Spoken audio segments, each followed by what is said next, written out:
This is the Sick'em Podcast, presented by your friend in the car business, Alan Samuels Dodge Chrysler Jeep Ram Fiat in Waco. Online at alansamuelsdcj.com. The Sick'em Podcast is a production of Baylor Athletics. Now, here are your hosts, Brooke Bednarz and the voice of the Bears, John Morris. Hi, everybody, and welcome to this week's Sick'em Podcast, a production of Baylor Athletics. We're glad you're with us this week. Thanks to Alan Samuels, Dodge, Chrysler, Jeep, Ram, Fiat, our sponsor of our Sick'em Podcast. And we're glad to be joined this week by Paul Jobson, Baylor's head soccer coach. And I'm John Morris alongside Brooke Bednarz. We welcome you, however you subscribe to our podcast, wherever you're listening. We appreciate you tuning in. You can get it really anywhere you download your podcast. I don't know about you, but I'm doing a lot of podcasts this summer. But share on social media and rate us if you would like. Well, rate Brooke and Paul. Don't rate me, but rate us if you'd like. But I think you'll enjoy hearing from Baylor's soccer coach, starting his 8th season as the head coach, 13th overall at Baylor, Paul Jobson. And, Coach, welcome to you. How you doing? I'm doing well. Thanks for having me on. It's always kind of a shocker to hear those numbers. 8 years as head coach, which is really unbelievable. I feel like I just took over from Marcy the other day, and 13 years here as a family has been quite a blessing, but hard to believe sometimes it's been 13 years for sure. Yeah, that's true. Let's remind people, I mean, maybe it's been long enough, folks don't remember when y'all came as a tandem. Marcy was the head coach, and then y'all were co-head coaches, and then you took over 8 years ago. And y'all handled that, obviously very, very well. Well, it was definitely something we felt like God wanted us to do for our family. Our ever-growing family was just starting to really take off, and I think we were transitioning from second son to third son, somewhere in there during that time frame, and we just really felt like God was pushing us to make some tough decisions. And at the time, we were just really blessed to have Baylor on board with that decision, and I think it's worked out really for all of us. I was about to say, it's been a family affair. As your family's grown, Baylor Soccer has really been a Jobson family affair. What has that been like for you? It's been cool. I mean, what's really cool is my kids don't know any different. You know, we've got 4 boys now ranging from 3 to 11, and they've grown up on the banks of the Brazos and on Betty Lou Mays Field and in the Williams building, and that's just their second home. And I think they're probably missing the facilities right now just as much as I am, in hopes of kind of getting back over there for our fall season coming up here. But it has been a family affair. It's, you know, the girls that come through here are like daughters of ours. So it's definitely a family affair. And we just, even with Marcy changing her role, obviously still has a lot of influence on what we're doing. And just her impact and mentorship with these young women is still a big part of what we're doing. So while some things have changed, some things have not through the years. Your daughters on the soccer field kind of balance out the all boys at home, would you say? Yeah, it's a good balance for sure. I get my 25 to 30, 18 to 22-year-old young women and my 4 very, very young boys at home. It's a good balance for me, I guess. And there was a time not too far back, Paul, when, Marcy was the all-time wins leader in Baylor Soccer. And you, with your success, caught her and passed her. And it seemed like there was no marital strife involved in that. Y'all handled it really well. She was more excited about it probably than anybody else. We, like you said, it's been a family affair. We've been doing this together, and every win that every win that we've had in our 13 years has been wins together. And I think she would say every loss has just been mine. So that's how it's worked really well for us over the last 13 years. Happy wife, happy life. Yes, indeed. Obviously, you both have very strong soccer backgrounds. And before we talk about hers, I'd love to hear a little bit more about yours and just diving into how you came to love this sport and then how you came to build your family around this sport a little bit. Yeah, like most kids, I grew up playing soccer. I was the youngest of 3, and my older brother played, and I wanted to be like him. So I played soccer. And loved it, and just have been playing since I guess was 4, and played collegiately, and from there started coaching in college, and that's when I got into coaching. I really thought coaching would be a hobby for me, not a full-time job. but God had other plans.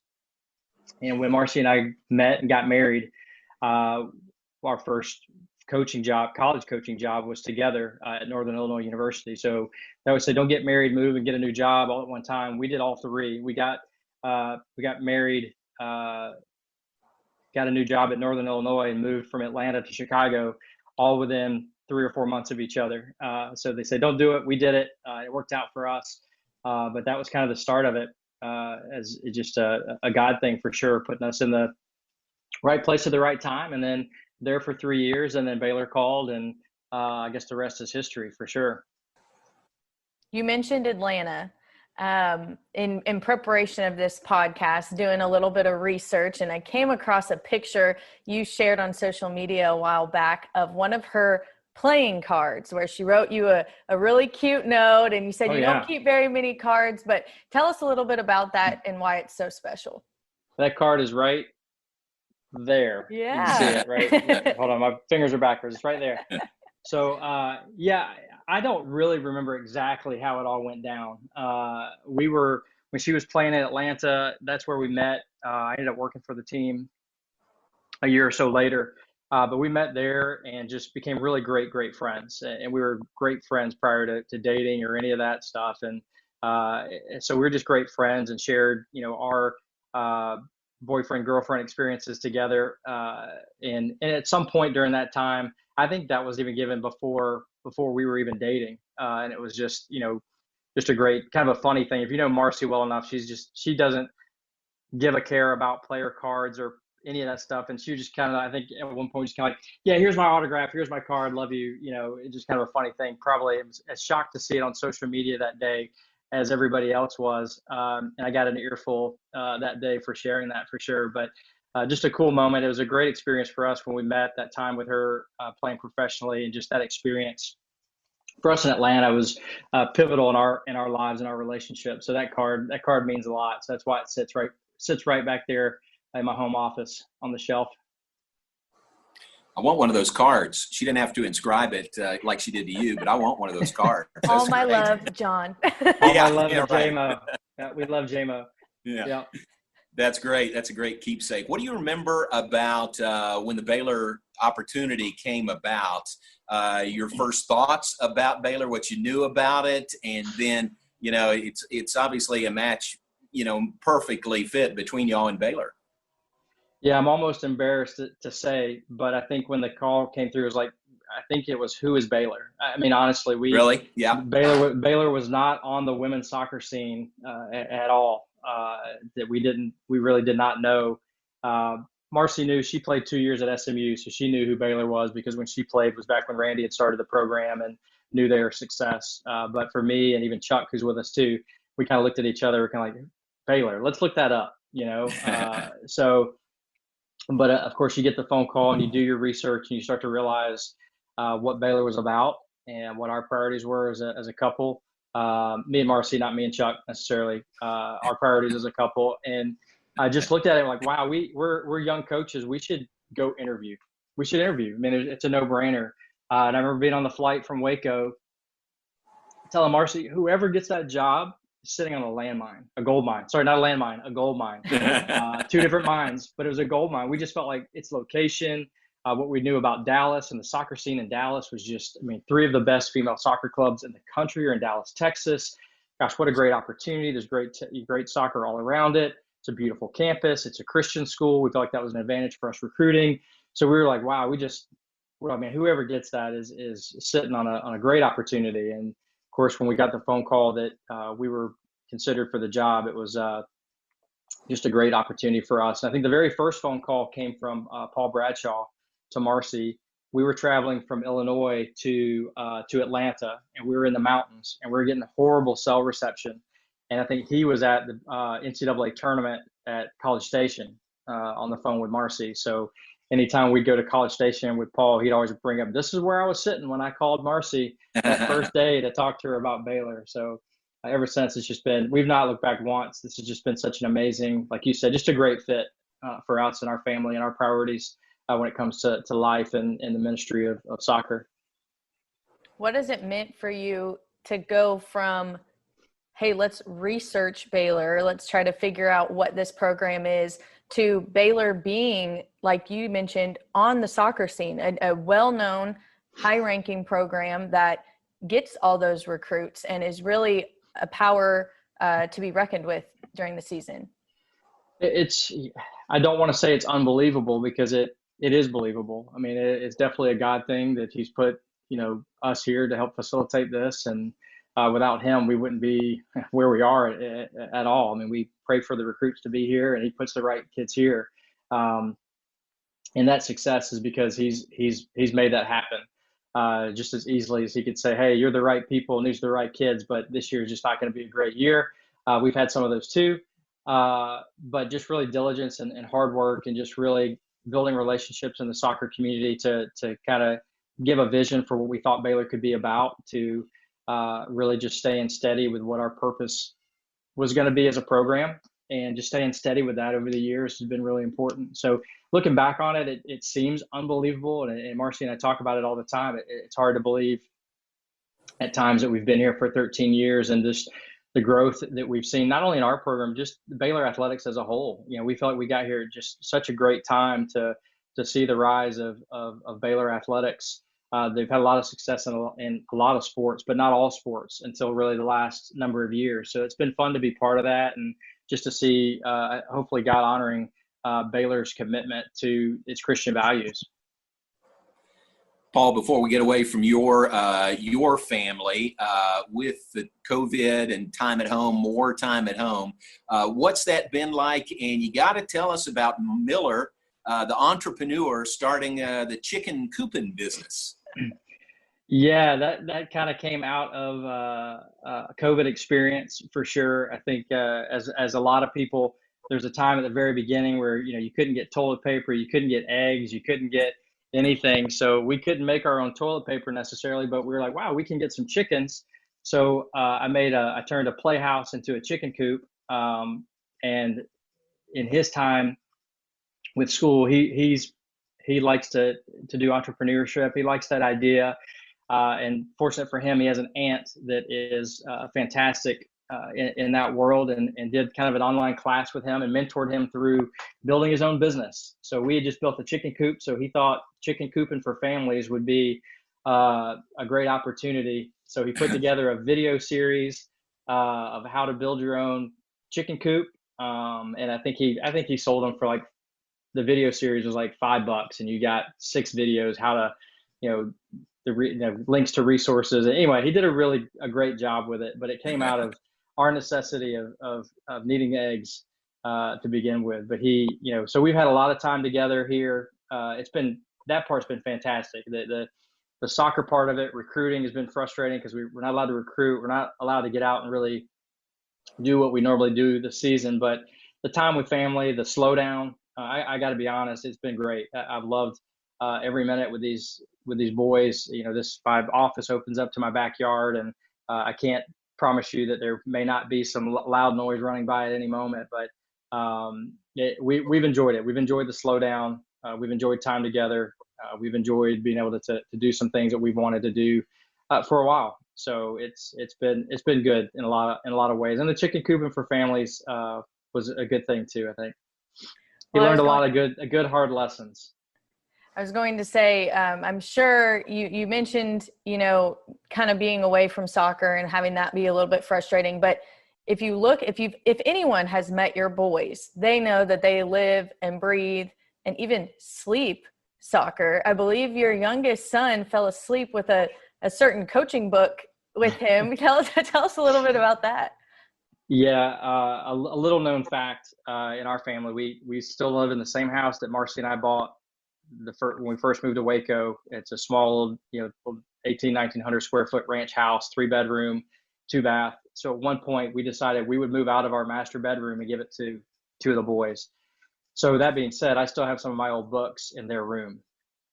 Some of them are coaching books. So at night they like to grab books and look through them. And one night I went in to check on them, and he had the 4, I think it was the 4-3-2-1, something, one of the coaching books I had, just kind of cuddled up next to him in bed. And I think I'd posted that on social media, but it was pretty cute. So I got some great responses on that. People questioning, were we going to change formations next year because it's not a formation that we play. So some great things on that. So it was kind of neat. But yeah, he is also the one that has a bunch of FC Barcelona jerseys. He thinks his name is Messi. He's got every jersey, and he will rotate through them. I think he has 4, and every day he has a different one on. So yeah, it's a soccer family for sure, and they love to play. They won't be forced to play. If they want to do something else, I've got it. All my kids love the game, but they love baseball. They like tennis. They love to throw the football. So whatever they want to do, we'll support it as long as they're staying healthy and active. Summertime means vacation time, and while this summer may be different, at Allen Samuels, you can always count on our huge summer clearance event. It's on. We're moving out all remaining new 2020s, every Dodge and Chrysler car and SUV, every Ram truck, and we haven't left out Jeep. They've got to go too. Deep discounts, special factory offers, and financing. It's time to say goodbye. Adios, 2020s. Allen Samuels Dodge Chrysler Jeep Ram Fiat. Drive forward. Bentwood Realty is a full-service real estate firm with more than 70 high-achieving agents who desire to make a positive impact in their local communities. Their agents stay actively involved in all buying, selling, and investing real estate transactions to make sure their clients receive the utmost level of service. Established in 2011 by brokers Kim Galvan and Rick Hines, both proud Baylor alumni. Call Bentwood Realty today, 254-300-4800. They're at 601 Lake Air Drive in Waco and BentwoodRealty.com. Now, back to the Sikkim Podcast, presented by your friend in the car business, Allen Samuels, Dodge Chrysler Jeep Ram Fiat. Paul Jobson, our guest, Baylor Soccer coach. This week's Sikkim Podcast brought to you by Allen Samuels, Dodge Chrysler Jeep Ram Fiat. So as we record this next to last week in July, tell us where you are with your team right now this week. Things may change by the time someone listens to this, but right now, where are things with your program? Our girls, for the most part, everybody reported for voluntary workouts on July 6th. When they reported, they did their physicals, their COVID testing, all of that. Started summer 2 started July 9th.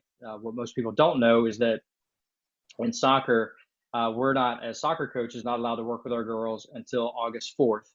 So they're working with our strength coach and working, obviously doing some other things with Kristen, our athletic trainer. And so any soccer they do is captain-led training. So right now that started this last Monday. So as of this recording, that would be yesterday, I think. And they were training in small groups. So groups of 8 or 9. We've got 29 on the roster. So they're training in small groups, in the weight room, out on the field, things like that. That'll go for a couple of weeks. And as of right now, our first actual preseason training with the soccer coaches will be August 4th. So we're on schedule for that right now, and we're hoping that stays consistent. But like you said, that could change as soon as we get off this call, or tomorrow or the next day. But we're just hoping and praying that we get to play some soccer this fall. Have you been able to keep in touch with them through Zoom meetings or anything like that? Or will August 4th be the first time you guys actually, kind of open the door and communicate and start looking to this season? Now, we've been allowed to have meetings and have Zoom calls. So we have a scheduled weekly Zoom call. We try to touch base every Monday just to, really with everything changing, it's usually an update on what's new. But obviously as a staff checking in with individuals on individual phone calls. So really the main restriction is you can't train them, you can't practice with them, you can't do sport instruction. So really just been limited for not being able to do sport instruction. So just keeping up with them on, Zoom meetings weekly as a team, and then individual meetings, via phone call or something like that with our staff, just to help them through that transition of the unknowns that we've all been going through for the last couple of months. But Baylor's done a great job of providing resources for them and for us to help us through this time. So I feel like we'll be as prepared as anybody when we hit the field here in a few weeks. All right, you've got the platform here as a soccer coach of a major school in a Power 5 conference. Would you like to have more contact with your players over the summer, not Yeah, this is a setup question, not Yeah, just I like it. on August 4th. How would you like that rule to read? Yeah, Jimo, you know me. I don't have many hot topics. I'm not a stir the pot kind of guy, but this is one that gets me for sure. So thanks for the setup on this one. You bet. Hopefully my computer doesn't glitch out on this one. But yeah, I mean, we're expected for these girls to show up August 4th. Most years we're going to have an exhibition within that week, and our first real game is really 2.5 weeks after we report. So that time frame of having no contact with them the entire summer and then show up and expect them to be able to compete and play at an extremely high level really puts them in a bad place, I think, physically and health wise, sets them up for injury. But we need to have contact with them. Basketball, who they don't play for another couple of months. They've got summer contact. Football has summer contact. I think volleyball and us both do not have summer contact, and we're fall sports. So for us to be able to engage, even if it's a couple hours a week with our players, they're already here during the summer taking summer school, really help train them up on their skill. If you think about these kids that are playing at an extremely high level, there's obviously 365 days in a year. I think we only get about 120 with them throughout the year. And the biggest dead spot where we have no access to them leads up to their competition season. So the 3 months prior to the time that they're expected to perform at their highest, we have no physical interaction with them as it pertains to their sport. Just phone calls, just talking, just, hey, how's it going? That sort of thing. So it's something that we've been pushing for years. We're making some movement. There's some traction, but we're really hoping that the NCAA can come to their senses a little bit just for the health and wellness purposes of our student athletes to allow them to have summer training with their coaches moving forward from here. And I hope that the COVID piece of this, helps that also, because I think not only have they been gone these 3 months, but extend that back a few more months into March now, that period has been even greater. So we're having to watch how we progress these girls back into competition this fall. You mentioned that kind of putting a stress on possible injuries and things of that nature. Last year, you guys seem to kind of be plagued with injuries and a few illnesses and things of that type. How do you feel going into this year? Yeah, I feel great. Quite honestly, I think I said earlier, I think we're in as good a position as anybody going into the season, just because of the commitment of the athletes, the commitment of Baylor and our staff to do the best that we can to have them prepared. And the main thing was just mentally and spiritually having them prepared, and obviously giving them opportunities of things that they can do, physically to stay healthy. But that mental and spiritual piece is going to be huge going into the fall. But, last year was really kind of a wake up call. I think, that we can always say there's injuries, and we had our share of injuries and illnesses and things but that group continued to fight. But what comes out of seasons like that is a renewal, so the girls that are returning, are excited, obviously, to have another opportunity to play. We're bringing a huge freshman class that is, quality from top to bottom is just fantastic. They're going to push the level. They're quality people, quality players. So I think the level is going to be raised a little bit, and I think just the intention of things will be higher as well. Just because anytime you come off of a down year, there's always a resurrection, you hope, into the following year. And I think our girls are definitely ready for that. And I think that's what's honestly probably bothering them the most right now is the unknown of, is there going to be a season? Because they're so fired up about kind of being able to come back and get back on the field and kind of prove some things that were left undone last year. You did this before a few years ago, didn't you? Where you had a huge freshman class, almost half the team were incoming freshmen. Yeah, that class graduated 2 years ago. Okay. Yep. Okay. That was the Julie James class, the Kennedy Brown, Great. Jackie, Ariel. That class started with 13. So we see what that did, right? We hope that's right. The trajectory. Right. But that recruiting class was on the heels of our 2012 championship. So we recruited that class off of the success of 2012, and then we saw their success really play out in 17 and 18. 16 also, you don't see it as much in the record books, but 16 was a good year, but 17 and 18 obviously were two of the most successful years in program history. And that class was a big part of it, their leadership and things like that. So it happens every once in a while. It's not necessarily intentional, but our roster got pretty low, and we just had a lot of kids that continue to be interested in the program that were good enough to compete. So, in our hot spot is 28 to 30, and we're right at 29. So we feel really good about the number and how we're going to move forward as well. How big is this freshman class? There are 14 girls.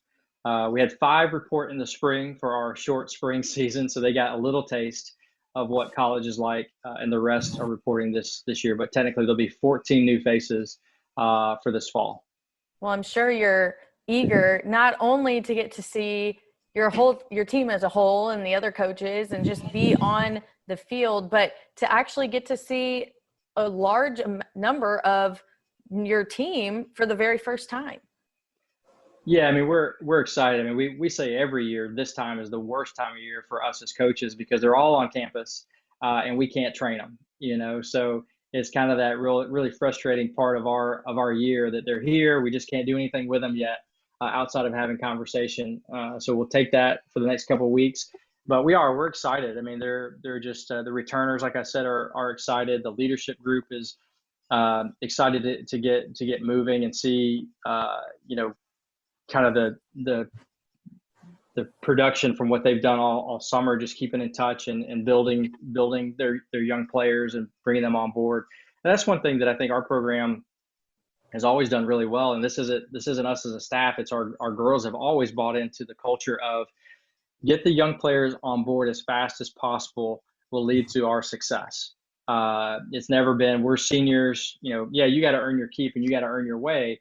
But it's never been, we're going to push you down. We're the seniors. Like, we've got to get you on board quickly because some of you are going to be able to contribute and we're going to need you. So that's important over the summer for these girls. They've done a great job with that. And we'll see, hopefully, the benefits of that as we return here in a few weeks. If you need a trailer, Flat Rock Trailers has got you covered. From light-duty single-axle utility trailers to the Big Tex tandem duals. We also carry a full line of enclosed cargo trailers. Need a motorcycle trailer? We've got them. Need a dump trailer? We've got the largest selection in the state. Oil field trailers? We carry a full line of Big Tex trailers to handle all your needs. Trailer repairs? We repair all makes and models. We'll even rent you a trailer if you need to use one for a day. Flat Rock Trailers, your #1 source for all your trailer needs. Find us at flatrocktrailers.com. Relationships, community, home. Now more than ever, these are the things that we're holding fast to. Home should restore us from today and ready us for tomorrow. It's where stories are told and relationships are forged. Within those walls, memories are made, laughter is shared, and family is gathered around the table. For these reasons, we believe in home, and that right now, there is no better place to be. If you and your family are looking to buy or sell a home, head over to magnoliarealty.com. Magnolia is a proud sponsor of Baylor Athletics. To say my wife and I have a lot to clean is an understatement. So we go to T&G Chemical, where the pros know what cleaning solutions to use and give us detailed instructions on exactly how to use them. We never got that kind of advice from any other stores. And the prices at T&G are great. From general household cleaners to odor control solutions for our pets. We go to T&G Chemical and Supply. That's why. T&G Chemical and Supply. That's why. Paul Jobson, our guest, Baylor soccer coach. This is the Sikkim Podcast, a production of Baylor Athletics. We appreciate you subscribing, tuning in. Wherever you get your podcast, you can find the Sikkim Podcast. Paul, you mentioned a lot of injuries last season on the field. It was tough in that category, but there were no brain cramps. Your team did very well in the classroom last year, really some program highs in the spring. It was an all-time high term of 3.82 GPA. Yeah, and that's just amazing to me. We were all, I think all of us as a culture, as a university, as a university group, all universities, all athletic departments are wondering how are our students going to do when they go home. And our group is always smart. They always do great in the classroom, and I think them having the added time to really focus in on that really paid off for them. And that's one thing we talked about throughout the spring when they left is control the things you can control. And right now is an opportunity to really focus academically because that's going to be the greatest part of your time that you're going to be able to spend. So really focus on that. And that message, obviously, I don't have to bark that out. They get that no matter what. But I was really proud of that for sure. But anytime you set that bar high, right, there's that, what can we do this fall now? But our group, our academic services, Aaron Tebow and his group do just a great job assisting our girls, even through that time of even still having tutors available and just having the access for academic success. Was not the foot was not let off the gas at all by anybody during that time. So I was proud of that for sure. Well, and when you look at their majors, there's pre-dental, health science studies, engineering, accounting, you name it, a wide variety. But let's kind of focus in for just a second on those health fields that they're working on. Not only is it great that they're succeeding in the classroom, but that's a standard that's been in the Baylor Soccer program for a while now. And as we talk about COVID and how we're having to Zoom right now in order to do pretty much anything these days, you were able to kind of recognize, or the Baylor program was able to recognize some of your former players who are on the front lines right now, who have left your program and gone on to make a difference in the world at a time when things are really uncertain. Yeah, we've been, that's been a big, I guess, not push, but an attractive piece to the Baylor program is, the health sciences. And there's so many of our former players now that are out that are doctors, that are on the front lines, that are, or finishing up med school, or there's anywhere in that spectrum. But, what's been cool is to talk to some of them that are out there, just their passion for people is the number one driving force for them getting into that industry, even with the uncertainty and the conversation of, hey, with everything going on, has it changed your decision or your opinion? Or, you still, if you're in med school, you still got time to get out and maybe change courses. And just their steadiness in their course and knowing what God's called them to do has been really cool. And just watching what they're doing, even some that are in the engineering field that are working for companies that are coming up with solutions to some of the problems that we're having medically right now. So, inventing devices and things like that is just so far over my head. I'm just a soccer coach, so I'll stick with that, but just so proud of the work they're doing. It was really cool that we were able to recognize them as a university, just the work that they're doing, just unsung heroes for sure. And just amazing the things that they're doing in our communities, just around the country. They're all over the country. And we talk about, we hear it from Mac, preparing champions for life. Boy, that is living, breathing success stories there. Yeah, I mean, they really are champions for life, and they are championing life.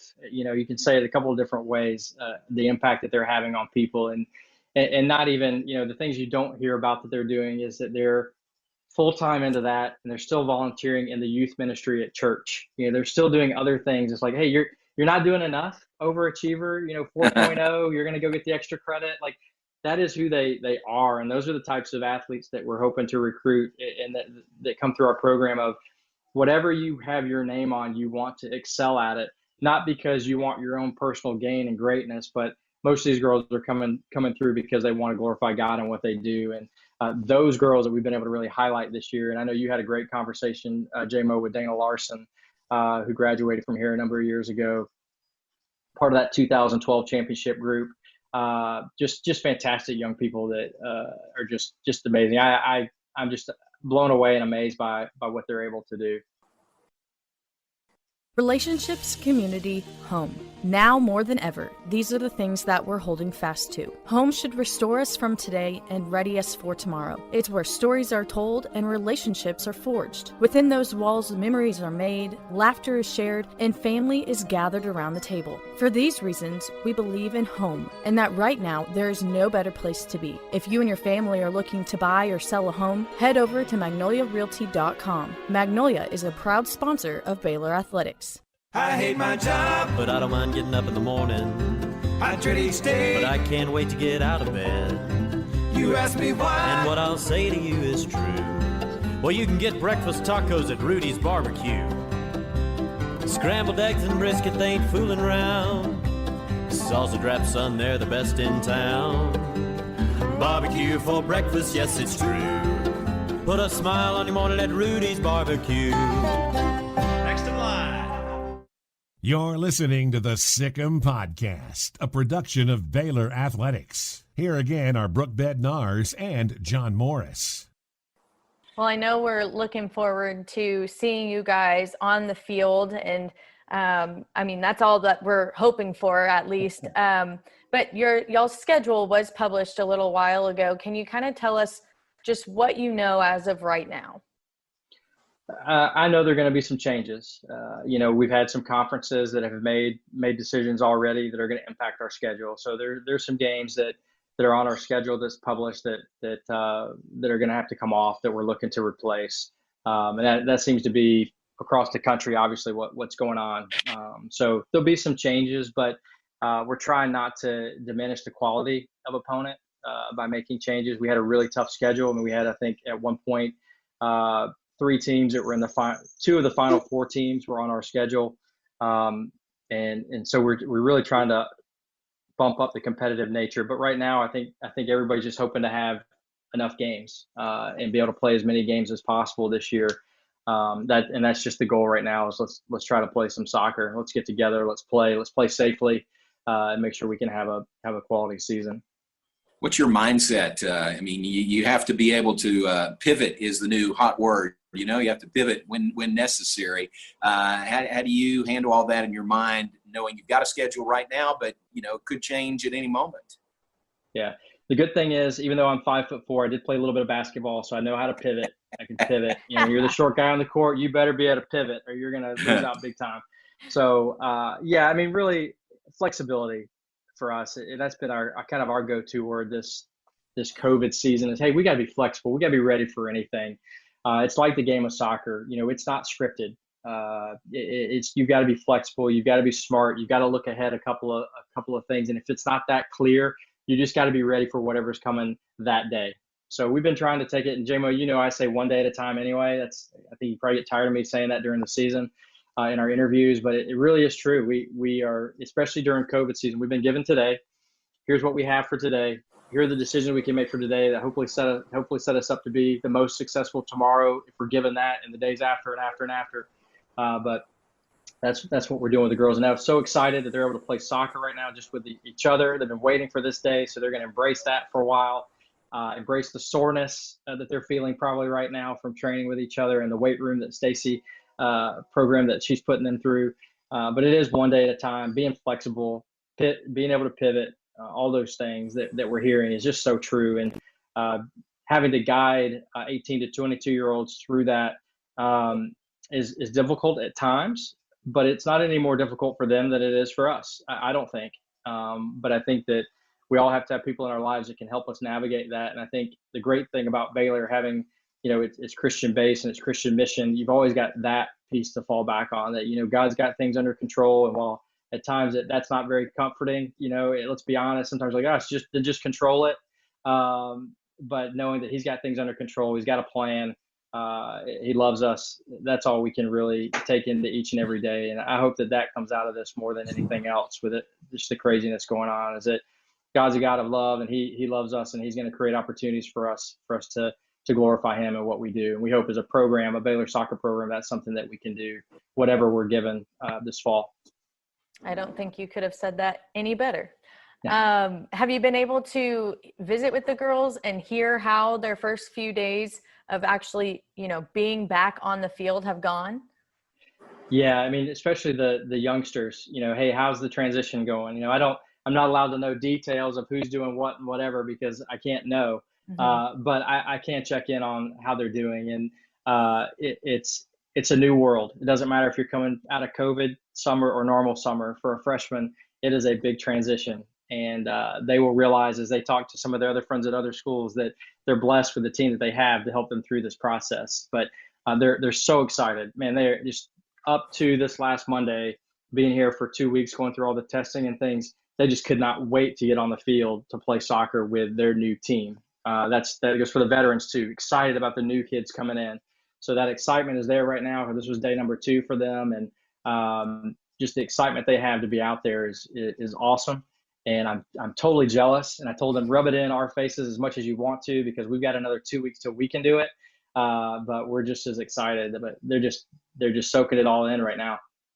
Paul, we see professional soccer is being played all around the world. That's one sport that has sort of continued, albeit in empty stadiums for the most part.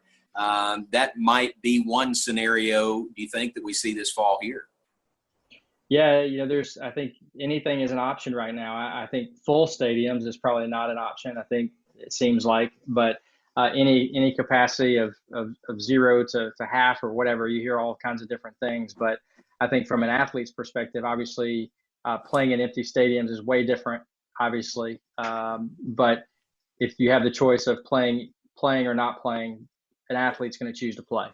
And the great thing now, in an era where everything is going to be broadcast on television or on the internet, people are going to be able to see it, which is great. So parents won't be too left out, fans won't be too left out in the cold. But we just hope, if we have an opportunity to play or not play, that not be relevant to the number of people in the stands, but just be able to compete will be fun. Well, and you've got to feel pretty good, because if anyone has gone to one of your games in the past, there's never been a lack of energy coming from your own team, whether it's the girls on the field playing and communicating with each other, or you and your coaching staff and the rest of the girls on the sideline with you. There is a lot of energy and a lot of excitement coming from your group, that you can kind of carry that through regardless of the number of fans that we may or may not have this season. Yeah, second only to the excitement you see in a softball dugout. It doesn't get any more exciting than a softball dugout. I'll just tell you. We try to replicate that. You just can't. But you're right. Our girls do a great job. They stand up the whole time. And I think a lot of that started back when there really weren't a lot of fans coming to games. And we had to be our own, for lack of a better phrase, our own cheerleaders, our own fans. So it's kind of something that just kind of started and just has just stayed through to now, where they stand up and cheer on their teammates. And I think there's a great support there of being able to hear the support from the sidelines when you're out there competing. But yes, we'll be able to hear more of our team from the sidelines than we have in the past. Paul, you have to be proud, you and Marcy and the staff, in the way you've really elevated the sport of soccer here in Central Texas. I mean, it's a big deal.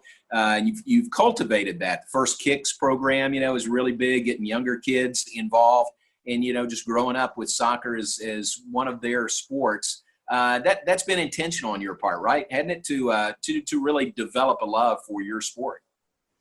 Yeah, I mean, one thing we realized when we moved to Waco was that there are a lot of soccer people in Waco. Just that community really hasn't come together as one, and we never came in and said we want to be the authority on it. We don't. We want to be part of growing the love of the game, and I think in our time here, because we've been here so long, I think we've been here longer than maybe some other people have ended up leaving over time. But instituting the Little Bears program, and some of that, to be honest, was for selfish reasons, because our kids were coming up through that too. But just growing the game kind of in a neutral space. We're not a rec league, we're not a select team, we're not. We're just kind of want to be kind of a hub where people can come enjoy great soccer at a high level at our stadium with our girls playing. The kids know they have access to our players during some of the programs that we do. As for especially the young girls, some mentors, but the young boys too, young female mentors, just that relationship's been pretty cool. So it's been fun to watch that grow. It never goes as fast or grows as fast as you want it to, but if it's done the right way, it'll happen when it's supposed to happen. But I am excited about how soccer has grown and developed in this community over the last few years, and we hope that we've been a positive part of that. Well, Coach, I know that we've talked a lot about all the different things that you're excited for, and I know that John and I are right there with you when we say that we can't wait to see you guys out on the field and playing some soccer. But if you had to narrow it down, this is going to be hard, but if you had to narrow it down to just one reason, what are you looking forward to most when Baylor Athletics return? Baylor Athletics or Baylor Soccer? Either, both. Baylor Soccer.